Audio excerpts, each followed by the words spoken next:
सुबह के 5 बज रहे थे। अरुण की आदत थी कि वो रोज सवेरे टहलने निकल जाता। रिटायरमेंट के बाद तो यह उसकी जिंदगी का सबसे अहम हिस्सा बन गया था। जब सब कुछ पीछे छूट गया, ऑफिस, सहकर्मी, व्यस्तता, यहाँ तक कि पत्नी भी, तो टहलना ही उसका सहारा था। आज भी वह धीमे कदमों से नागपुर की शांत गलियों से होते हुए उस छोटे से पार्क की ओर बढ़ रहा था। हल्की ठंडी हवा चल रही थी, पेड़ों पर चिड़ियों का शोर था और सड़कें अभी खाली थीं। जेब से मोबाइल निकला। कॉल विजय का था। हाँ, विजय बोलो। वो हंसते-हंसते बात करने लगा और उसकी चाल धीमी हो गई। तभी पीछे से किसी महिला की आवाज आई। अरे सुनिए, सुनिए, आपके पैसे गिर गए हैं। अरुण ने पलटकर देखा। करीब 45 से 48 साल की एक महिला थी। साड़ी पहने, बाल पीछे बंधे हुए। चेहरे पर एक सादगी भरी चमक। हाथ में 2000 का नोट था। अरुण थोड़ा चौंक गया। जेब टटोली। सचमुच नोट गायब था। अरे ये तो मेरा ही है। आपको कैसे पता चला? महिला ने मुस्कुराकर कहा। आपने फोन निकाला तो जेब से नोट गिर गया। मैंने देखा तो तुरंत आवाज दी। अरुण ने राहत की सांस ली। बहुत बहुत शुक्रिया। अगर आपकी जगह कोई और होता तो शायद पैसे रख लेता।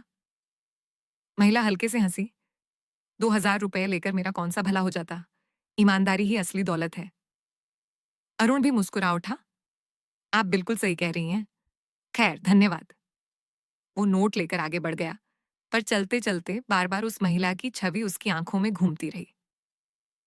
पार्क में पहुंचकर अरुण अपनी हमेशा वाली बेंच पर बैठ गया। हवा में ताजगी थी। फूलों से महक उठ रहा था पार्क। मोबाइल निकाला, व्हाट्सएप खोला। ग्रुप में गुड मॉर्निंग के मैसेज पड़े थे। उसने भी एक भेज दिया और फिर फोन रख दिया। लेकिन अचानक उसकी नजर वही महिला पर पड़ी।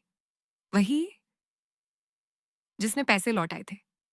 वो फूलों के पास खड़ी थी और अपनी चप्पल से कीचड़ झाड़ रही थी।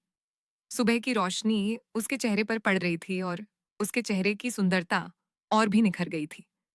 अरुण अनायास ही उसे देखता रह गया। अरे अरुण, ये क्या कर रहा है? उसने खुद को टोका।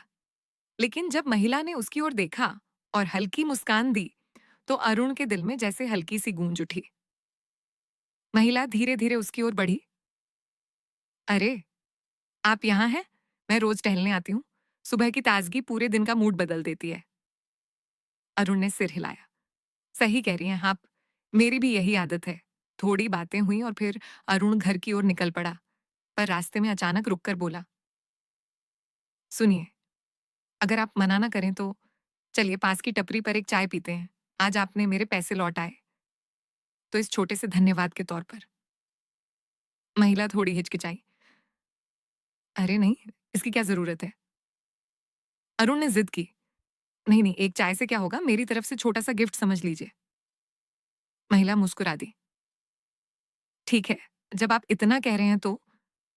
दोनों टपरी पर पहुंचे। लकड़ी की बेंच पर बैठकर चाय का इंतजार करने लगे। पास में अखबार पड़ा था। अरुण ने उठाया। बड़ा सा हेडलाइन लिखा था, महंगाई आसमान पर। देखिए, न सरकार चाहे जो कहे, लेकिन जेब तो खाली ही होती जा रही है। अरुण ने कहा। महिला ने सहमति जताई। हाँ, सच कह रहे हैं, लेकिन सरकार को क्या फर्क पड़ता है? भुगतना तो हमें ही है। चाय आ गई। गिलास हाथ में लेते हुए अरुण ने कहा। वैसे मेरा नाम अरुण है। और आपका? महिला ने हल्की मुस्कान दी। मैं नंदिता। उसका नाम सुनते ही अरुण को कुछ अच्छा सा लगा, जैसे कोई मीठी धुन कानों में उतर गई हो। दोनों ने चाय चुपचाप पी। चुप्पी में भी अजीब सा अपनापन था। फिर रास्ते अलग हो गए। अरुण बाएं, नंदिता दाएं। घर लौटते ही अरुण की बहू ने पूछा, बाबूजी कहाँ रह गए थे? फोन भी नहीं उठाया। अरुण ने हंसते हुए कहा, अरे बहू, फोन साइलेंट पर था, थोड़ा घूमने चला गया था। लेकिन अंदर ही अंदर उसके मन में सुबह का वो छोटा सा पल बार बार घूम रहा था। नंदिता की मुस्कान, उसकी आंखें और उसका नाम, नंदिता। उस रात अरुण बहुत अकेला महसूस कर रहा था। बेटे और बहू दूसरे शहर चले गए थे। दीवार पर टंगी पत्नी मोनिका की तस्वीर से बातें करने लगा। मोनिका, देखो ना, आज कोई अजनबी महिला मिली। उसने मेरे पैसे लौटाए, मेरे साथ चाय पी। अजीब है ना? इतने सालों बाद किसी ने मेरा दिल छुआ। फिर वो हंसा। क्या पागलपन है अरुण, किसी अजनबी के बारे में इतना क्यों सोच रहा है? लेकिन उसके होंठों पर नंदिता का नाम बार बार लौट आता। अगली सुबह अरुण फिर पार्क में अपनी बेंच पर बैठा, फोन निकाला, तभी सामने देखा, नंदिता आ रही थी। आज वो हल्की नीली साड़ी में थी और बेहद सजीव लग रही थी। अरुण का दिल जैसे धड़क उठा। उसने सोचा, क्या उसे बुलाऊं, बात करूं, या बस ऐसे ही देखता रहूं? नंदिता पास आई और बोली, कैसे हो अरुण जी?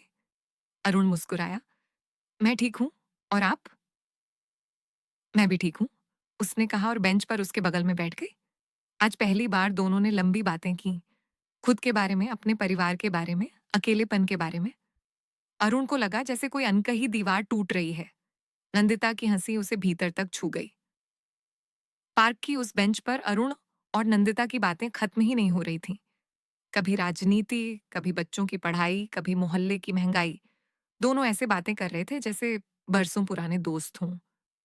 अरुण ने सोचा, इतने सालों में पहली बार किसी ने मुझे सुना है, वरना सबको बस अपने काम की पड़ी रहती है।